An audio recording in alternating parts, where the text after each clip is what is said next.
Hola a todos, ¿qué tal? ¿Cómo están? Todos sabemos que el cine no es solo un pasatiempo, pero no somos conscientes hasta qué punto, vista en la intimidad de una sala oscura, una película puede cambiar el curso de una vida.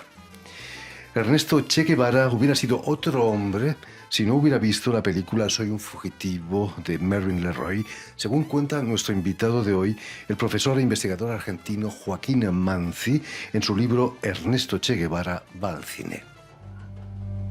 Tu, Jim. Oh, finalmente. Perché non sei venuto prima? Non potevo. Avevo paura. Ma potevi scrivermi. È più di un anno che sei libero. Ma io non sono libero. Mi cercano sempre. Mi cercheranno sempre. E un giorno o l'altro finiranno col prendermi. Non posso nemmeno lavorare. Sto nascosto di giorno e cammino di notte. Non ho mai un momento di pace. Oh, amore. La vita è diventata un inferno per me. Perdonami, Elena. Stasera ho rischiato tutto per rivederti e per dirti addio. Oh, Jim. E tutte le nostre speranze. Speranze. Non c'è più speranza. Me ne devo andare. Non posso lasciarti andare. Devo andare. Dimmi almeno dove andrai. Mi scriverai. Hai bisogno di aiuto. Hai bisogno di denaro. Dimmi almeno come vivi. Rubo. Y precisamente para hablarnos de este libro y de su trayectoria en el mundo universitario, Joaquín Manzi ha sido tan amable de venir hasta nuestros estudios. Muy buenas tardes, Joaquín. Hola. Y sobre todo, muchísimas gracias por haber hecho el esfuerzo de venir hasta nosotros. Para mí es un gusto, sobre todo después de tanto tiempo de haberlo esperado. Estábamos viendo estas imágenes de la película de LeRoy. Es cierto que el Che hace referencia a esa escena de la película en una carta que envía a su madre. Cuando está en realidad clandestino en México, en el momento en el cual se prepara para partir con los expedicionarios del Granma, se despide de su madre y compara su situación con la de Allen en la secuencia final de esta película, que es el primer largometraje social de la Warner. Y es una película muy, muy famosa porque tuvo además una repercusión en cuanto a la situación de los prisioneros y de los detenidos en las cárceles estadounidenses de esa época. Una escena muy oscura, ¿no? Que era poco típica en el cine de Hollywood. Claro, y entonces existe una suerte de pequeña polémica en cuanto a si esa escena tan negra fue en realidad obra de la casualidad u obra del trabajo de los técnicos en ese rodaje. El personaje Paul Mooney es el que le da entonces pie a Guevara para comparar su situación a la del actor en esa secuencia que es muy famosa en la historia del cine de Hollywood, y es muy interesante porque además abre entonces una perspectiva sobre no solo sobre la cultura cinematográfica, sino también sobre el interés cultural amplio y generoso que Guevara tenía en esa época y hasta el final de su vida. Al final de la escena dice que ha robado, ¿no? Que está robando, claro, que está robando, porque en realidad Allen, se llama el personaje, en realidad es detenido por haber sido cómplice de un robo de manera casual e involuntaria. Allen había sido soldado norteamericano en la Primera Guerra Mundial, habiendo sufrido mucho hambre, se encuentra en una situación inesperada, pasa mucho tiempo en esas cárceles en las que son picapiedras y logra escaparse varias veces, y luego de toda una serie de recorridos azarosos, entonces se encuentra con la que es su novia y viene a despedirse de ella. Esa escena de la despedida tiene una importancia muy grande en la manera en que Guevara se relaciona no solo con sus familiares, sino también con sus seres queridos y en particular con los revolucionarios cubanos del M-26 de julio. Permíteme que hablemos un poco de tu trayectoria. Expliquemos que has nacido en Buenos Aires en 1967, donde vas a realizar estudios literarios, además de poseer una licenciatura en francés, lengua extranjera. ¿Había razones cinematográficas para aprender francés o no? ¿Cuáles eran tus motivaciones? Bueno, durante la dictadura militar en Argentina, mis padres me llevaban mucho a un cineclub del Colegio de Médicos de Quilmes, donde crecí. Entonces, por ejemplo, recuerdo haber visto ahí películas francesas de esa época, películas italianas, por eso el subtitulado o la versión italiana de Paul Mooney me resultaba muy divertida. Y entonces el Servicio Cultural de la Embajada tenía una política muy generosa de difusión de la cultura francesa, y tuve ocasión entonces de participar en un programa de intercambios en 1984 y de pasar un año en Poitiers, donde pasé mi bachillerato en el año 85 y después de regresar a Argentina, donde hice mis estudios universitarios de grado. Digamos también que eres doctor en español por la Universidad de Poitiers, precisamente. Imagino que te cruzaste con otro argentino que vivió un tiempo por allí, el gran escritor Alberto Mangel, ¿no? Alberto Mangel tenía una propiedad donde tenía su vastísima biblioteca, y coincidí con él en el año 2004 cuando se hizo en la Universidad de Poitiers un coloquio muy grande, que es el coloquio de Lili, y entonces él ahí pronunció su conferencia inaugural. Sí, para todos una mudanza es una pesadilla. Para él debería ser terrible, ¿no? Esos miles y miles de libros que tenía que trasladar. Lo que pasa además en su caso es que, como él fue lector de Borges, arrastra dentro de su biografía y dentro de la construcción de su figura intelectual pública esa representación, esa fama, ¿no? del lector de libros preciosos, de libros únicos. Tuvimos la suerte de tenerlo aquí con nosotros y nos contó sus aventuras borgianas y con Borges, además. Tus investigaciones, Joaquín, giran en torno a la literatura y al cine latinoamericanos. La una no puede vivir sin el otro, ¿no? Y viceversa. Hay una cierta retroalimentación mutua, si me permites. Constantemente. Ahora estoy trabajando sobre un tema que es la continuación de todo esto, que es el de los cineastas escritores.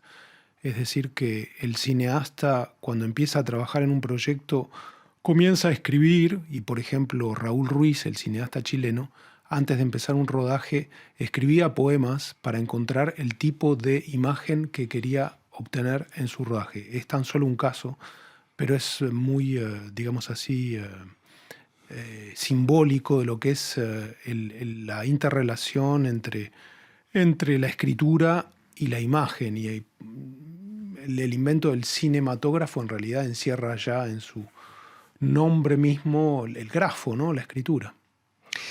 ¿Cómo nace la idea de dedicar un libro a la influencia del cine en la biografía de Ernesto Che Guevara? Bueno, por empezar, es algo que nunca fue estudiado, y entonces la referencia a la película de Mervyn LeRoy que vos mostraste recién había sido recogida, por ejemplo, por Pierre Calfon, que es el biógrafo francés, y hay otras referencias también al cine hollywoodense, y hasta que nadie se puso a mirar en detalle las películas, nadie vio la relación estrecha que existía y las relaciones que se podían establecer con lo que era el perfil intelectual, sensitivo, intelectual de Guevara. Entonces, mi larga investigación consistió en, digamos así, tomarme el tiempo de asociar la beta cinéfila de Guevara con la beta cinematográfica. Guevara fue filmado desde muy niño y hasta la actualidad a través de las huellas que dejó en los distintos países por los que estuvo.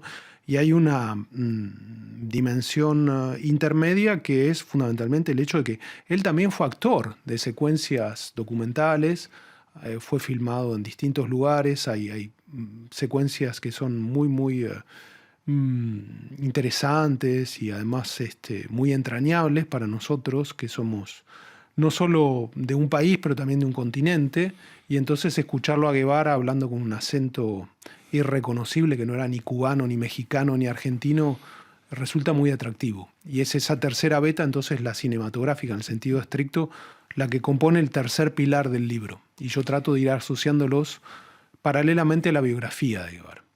Su pasión por el cine viene de su padre, ¿no? Decías que era filmado por su padre. Claro, bueno, ¿no? ese elemento es muy importante porque pude, estudiando las secuencias que retomó Fernando Birri, que es un gran documentalista argentino, pude reconocer que esas secuencias fueron filmadas con una cámara Pathé Bebé, que fue el primer inventor del cine familiar y casero, mucho antes de las Kodak. Y entonces eran cámaras que eran colocadas sobre un trípode, que duraban 50 segundos y que estaban filmadas en positivo, es decir, que una vez rodadas las secuencias eran reveladas y esas mismas bobinas eran las que eran proyectadas. Esa investigación la hice en el Centro Nacional de Artes y Oficios, le CNAM, en París, y entonces el aspecto técnico del libro, la evolución de la técnica, fue muy importante en los largos años de trabajo porque muchas de las 140 secuencias, por ejemplo, el noticiero Icaic, que hubiera tenido que ver in situ frente a una mesa de montaje en Cuba, pude verlas en la Biblioteca Nacional de Francia, primero donde fueron restauradas y numerizadas, y luego desde mi casa a través de una aplicación que se llama INA Media Pro, que dio lugar a otra investigación mucho más amplia de la que hablaremos quizás más tarde.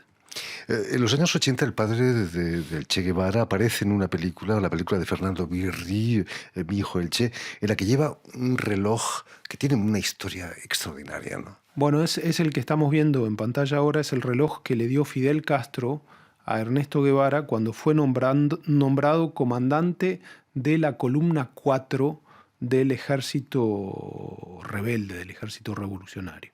Y entonces, junto con ese reloj, que tiene una tradición muy amplia en las tradiciones militares, porque por ejemplo hay grandes escenas en las cuales un soldado cuando está por morir le entrega el reloj al compañero que va a sobrevivir y que se lo va a entregar a la hija o a la esposa. Además de ese reloj, Fidel Castro le regaló la boina. Y entonces a partir de ese momento se convirtió en uno de sus emblemas. Cuando Ernesto Guevara y su padre se reencontraron en La Habana en enero del 59 al partir, Ernesto le dio a su padre el reloj que había recibido de Fidel Castro y a cambio de él, el padre, Ernesto Guevara Lynch, le entregó a su hijo primogénito el reloj que había sido de su propia madre. Entonces hay una suerte de intercambio simbólico que muestra fundamentalmente hasta qué punto, más allá de que hubiera habido una revolución y que justamente los objetos de propiedad privada tuvieran menos importancia, el consumo fuera ligeramente a ser desplazado, tenía a pesar de todo una significación ineludible y fuertemente afectiva, ¿no? Era como un trofeo para exactamente, él, ¿no? exactamente. Hay una película muy famosa que es Viaje al final del infierno de Michael Cimino, donde los relojes se negocian en una mesa alrededor de una ruleta rusa. Es una película del 78 que terrible es fascinante. Escena, terrible escena. Claro, ¿no? Si Che Guevara fue ante todo un gran revolucionario, se le puede considerar escritor, porque era un escritor compulsivo, escribía en todos lados. Bueno, hay una distinción que hace Barthes interesante en francés entre el escribiente y el escritor.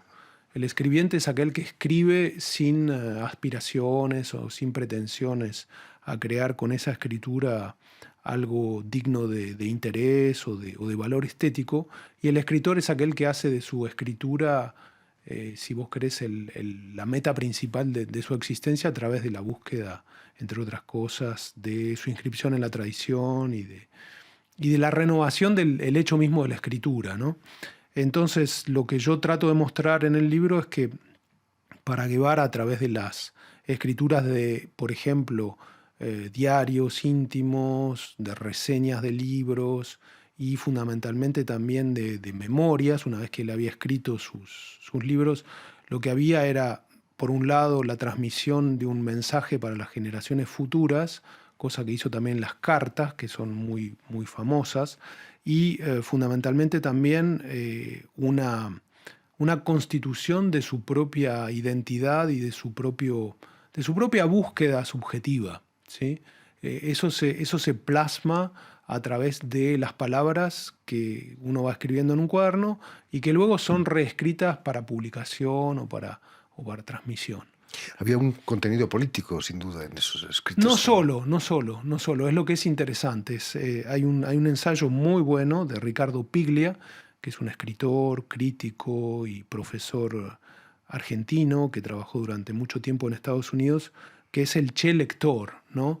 Que establece justamente la distinción de la manera personal, subjetiva que tenía Guevara de escribir sus discursos Y entonces dice Ricardo Piglia que en realidad había muy poca diferencia entre una carta y un discurso. Y entonces lo que es justamente interesante es que la dimensión política de Guevara en realidad tenía una raigambre personal, subjetiva, imaginaria, muy fuerte, muy fuerte. Y es eso quizás también lo que ayudó de alguna manera, a pesar suyo, a convertirlo en un símbolo de muchas otras cosas. En los años 60 y tras la victoria de la Revolución cubana, las cámaras del mundo entero estaban pendientes de Fidel Castro, naturalmente, pero también de Che Guevara, ¿no? Pasaba muy bien en la televisión, era fotogénico Che Guevara. Hay muchos elementos muy interesantes que trabajar en relación con eso, porque Che además era fotógrafo. Hubo una exposición de las fotografías de Guevara, y entonces la cámara fotográfica formaba parte de también la objetivación de la guerrilla misma, y digamos así como un elemento de objetivación. En relación con las cámaras, lo que descubrí es que hay un documental muy, muy interesante que encontré en YouTube, que se llama De la tiranía a la libertad, de Guayo, que es un camarógrafo cubano que dejó la isla en 1961. Y entonces él, con Agustín Álliez Soberón, fueron los primeros cubanos en subir a la sierra y en filmarlo a Guevara con cámaras ligeras, y grabar lo que es su primer mensaje al pueblo cubano con una radio que se llamaba Radio Rebelde, en la cual, además de eso, él transmitía los escritos anónimos que publicaba bajo la forma de El Francotirador.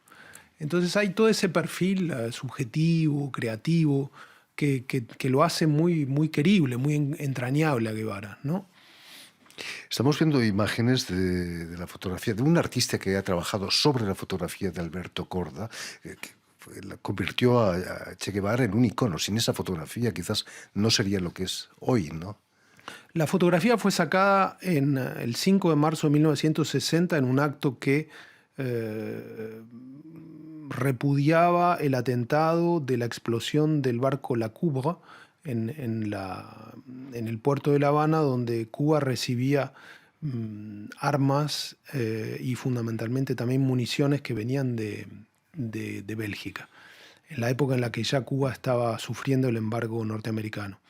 Y entonces en el palco donde estaba Fidel Castro pronunciando un larguísimo discurso, como salía a hacerlo él, en un momento apareció Guevara con una cazadora, con una campera y con la boina, y Korda fue muy impactado por el hecho de que apareció en el estrado y que luego salió muy rápidamente y tuvo miedo y disparó varias veces la cámara. Esa fotografía fue publicada un año después en una revista y desapareció hasta que, una vez que Guevara estaba clandestino otra vez más en Bolivia, el 1 de mayo de 1967, esa imagen fue serigrafiada y fue llevada por la multitud en el acto del Día del Trabajador. Hubo un artículo de Paimach de Jean Lartegui que lo publicó en julio de 1967 y que lo definía como la imagen que lo representaba a Guevara en Cuba, lo cual no era del todo cierto. Pero más tarde el editor Feltrinelli la utilizó para publicar los diarios de Guevara en el 68, editó pósters, porque además Korda le había cedido los derechos de esa imagen, y a partir de eso hubo Fitzpatrick, que es un irlandés, que hizo variaciones con serigrafías como las que hacía Andy Warhol, y eso le dio, digamos así, la dimensión internacional a eso que es hoy en día un icono. Pierre de Maillas hizo a partir de esa misma serigrafía un trabajo con resina que duró durante 12 horas y que filmó en slow motion. Es un trabajo que se puede ver en línea, entonces la resina al principio está, aquí la vemos intacta arriba, y luego por el proceso químico se desagrega, ¿no? se transforma. Y entonces lo que queda del icono original es nombrado en esa obra el principio de vida, lo que resiste a la vida, lo que es El chi. El chi. Lo ha cambiado por el Che Guevara, Claro. que lo perdió desgraciadamente. El día de su muerte, naturalmente. Su muerte fue digna del personaje que representaba. Leandro Katz realizó 2 películas sobre su muerte, El día que me quieras y también Exhumación. Son muy duras, ¿no?, como películas. Leandro Katz, como Pierre de Maillas, tiene un acercamiento artístico a lo que es la figura de Ernesto Guevara. En la primera de las 2 películas que mencionaste, que fue estrenada en el 97 y que recibió un premio del Festival de Cine de La Habana en 1997, cuando regresaron los restos de Guevara a La Habana, se interesa por la fotografía que hizo Freddy Alborta el 10 de octubre de 1967 en el momento de la exposición del cadáver del Che, y esa foto fue comparada, por ejemplo, al Cristo Morto de Andrea Mantegna o a la lección de anatomía de Rembrandt por la disposición del cadáver. Entonces, a partir el revelado de esa foto con Freddy Alborta en el estudio de fotografía, Leandro Katz hace una reflexión sobre lo que queda de un hombre luego de su muerte, inspirándose, entre otras cosas, de un texto que se llama El Testigo, de Jorge Luis Borges, que él reescribe. En Exhumación, en cambio, 10 años más tarde, se interesa por el trabajo de Inchaurregui, que es uno de los médicos forenses que, junto a los forenses cubanos, permitió reencontrar los restos de Guevara junto a los de otros 6 guerrilleros en el pueblo de Valle Grande, en Bolivia, donde Guevara tiene incluso después de que los restos hayan sido sacados de allí, como lo muestra un documental muy bueno de Jules Falardeau, Le Journal de Guevara, 2020, una película canadiense, Guevara tiene una presencia que es distinta a la de Cuba, a la de Argentina, a la del resto del mundo. Por haber muerto allí se convirtió Guevara en una suerte de nuevo, digamos así, nuevo paladín nacional también. Es uno de los elementos interesantes que pude descubrir con el libro. Después de su muerte, el cine le ha dedicado cientos de películas. ¿Qué hubiera dicho el Che de películas como la de Walter Salles o incluso la de Woody Allen, Bananas, en la que se burla de la Revolución Cubana? Es imposible saberlo. Lo que es muy interesante para quien se ocupa del cine es observar que es una figura, es un personaje múltiple, multiforme, que fundamentalmente todavía da batalla, todavía da que hablar, y lo que descubrí también una vez que el libro fue publicado es hasta qué punto Guevara sigue siendo molesto, problemático, espinoso. Digamos, no es en absoluto un personaje unívoco o unánime, ¿no? Entonces, incluso en Cuba es digamos así, objeto de polémica. Hay un lugar sobre el que me ocupé gracias a una película de un compatriota tuyo que no es catalán, pero que sí es vasco, que se llama Ángel Catarain, que se llama A la medianoche, que está filmado en la Fortaleza de la Cabaña, donde se realizaban los juicios sumarísimos, entre otros 7 lugares en La Habana, y donde se condenaban a muerte a fundamentalmente los cómplices de la dictadura de Batista. Entonces, Ángel Catarain entrevistó al sacerdote de la parroquia de La Regla, que está en el barrio arriba de la Fortaleza de la Cabaña, que asistía a los condenados a muerte. Y en las paredes de esa fortaleza están todavía los impactos de bala de esas ejecuciones. Esto como para, digamos así, dar justamente una percepción más compleja del personaje, y fundamentalmente como para recordar también que todo eso está vivo, y que puede ser, digamos así, vuelto a discutir, vuelto a conversar. Es muy importante eso. En fin, todo eso y mucho más lo tienen en el libro Ernesto Che Guevara va al cine, o cinéma en francés, de Joaquín Banzi, que ha sido editado aquí en Francia y en francés por las ediciones Mimesis. Muchísimas gracias, Joaquín, por haber estado aquí con nosotros. Permíteme también que te dé las gracias a don Ancien Cahu y a Julien Leng, quienes se han ocupado hoy de la realización del programa, y también saludar a nuestros telespectadores, porque también los tenemos, que nos siguen en todo el continente americano, gracias a la cadena Unión Continental Latinoamérica, UCL, y también de la red TAL, que reúne todas las televisoras públicas y universitarias de América Latina. Muchas gracias. Y a ustedes, muchísimas gracias por su atención y les damos cita para una nueva edición de El Invitado de Radio Francia Internacional.